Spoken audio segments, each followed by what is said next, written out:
असीरगढ़ किले से जुड़ी कई रहस्यमयी और रोचक बातें सुनने को मिलती है, जिसमें सबसे महत्वपूर्ण और विख्यात है अश्वत्थामा की कहानी। दुनिया का सबसे बड़ा रहस्य अपने में समेटे असीरगढ़ किला बुरहानपुर से लगभग 20 किलोमीटर की दूरी पर उत्तर दिशा में सतपुड़ा पहाड़ियों के शिखर पर समुद्र सतह से 750 फुट की ऊंचाई पर स्थित है। बुरहानपुर खंडवा से लगभग 80 किलोमीटर दूर है। अश्वत्थामा का वजूद आज भी है। महाभारत के बारे में जानने वाले लोग अश्वत्थामा के बारे में तो जानते ही होंगे। कहा जाता है कि महाभारत के कई प्रमुख चरित्रों में से एक अश्वत्थामा वजूद आज भी है। पिछले लगभग 5000 वर्षों से अश्वत्थामा भटक रहे हैं। ऐसा माना जाता है कि बुरहानपुर मध्य प्रदेश स्थित असीरगढ़ किले की शिव मंदिर में प्रतिदिन सबसे पहले पूजा करने आते हैं। शिवलिंग पर प्रतिदिन सुबह ताजा फूल एवं गुलाब चढ़ा मिलना अपने आप में एक रहस्य है। अब हम आपको महाभारत काल के अश्वत्थामा से जुड़ी वो खास बातें बताने जा रहे हैं जिनके बारे में आपको शायद ही मालूम होगा। गुरु द्रोणाचार्य के पुत्र थे अश्वत्थामा। अश्वत्थामा महाभारत काल अर्थात द्वापर युग में जन्मे थे। उनकी गिनती उस युग के श्रेष्ठ योद्धाओं में होती थी।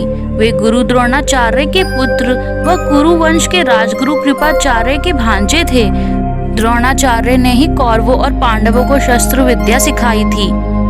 महाभारत के युद्ध में पिता पुत्र की जोड़ी ने महाभारत के युद्ध के दौरान पांडवों की सेना को तहस नहस कर दिया था। पांडव सेना को हतोत्साहित देख श्री कृष्ण ने द्रोणाचार्य का वध करने के लिए युधिष्ठिर से कूटनीति का सहारा लेने को कहा।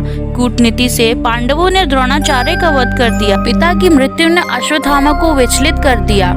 महाभारत युद्ध के पश्चात जब अश्वत्थामा ने पिता की मृत्यु का प्रतिशोध लेने के लिए पांडव पुत्रों का वध करना चाहा तथा पांडव वंश के समूल नाश के लिए उत्तरा के गर्भ में पल रहे अभिमन्यु पुत्र परीक्षित को मारने के लिए ब्रह्मास्त्र चलाया। तब भगवान श्री कृष्ण ने परीक्षित की रक्षा कर दंड स्वरूप अश्वत्थामा के माथे पर लगी मणि निकालकर उन्हें तेजहीन कर दिया और युगों युगों तक भटकते रहने का श्राप दे दिया। कहा जाता है कि असीरगढ़ के अलावा मध्य प्रदेश के ही जबलपुर शहर के गौरी घाट यानी नर्मदा नदी के किनारे भी अश्वत्थामा भटकते रहते हैं। स्थानीय निवासियों के अनुसार कभी कभी वे अपने मस्तक के घाव से बहते खून को रोकने के लिए हल्दी और तेल की मांग भी करते हैं। कई लोगों ने इस बारे में अपनी आपबीती भी सुनाई। गांव के कई बुजुर्गों की माने तो जो एक बार अश्वत्थामा को देख लेता है उसका मानसिक संतुलन बिगड़ जाता है।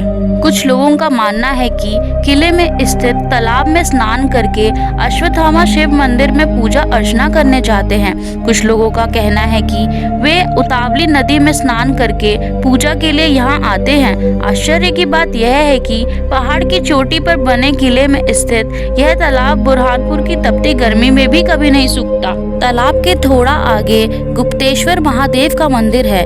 मंदिर चारों तरफ से खाइयों से घिरा है। कहा जाता है कि इन्हीं खाइयों में से किसी एक में गुप्त रास्ता बना हुआ है जो खांडव वन यानी खंडवा जिले से होते हुए सीधा इसी मंदिर में निकलता है।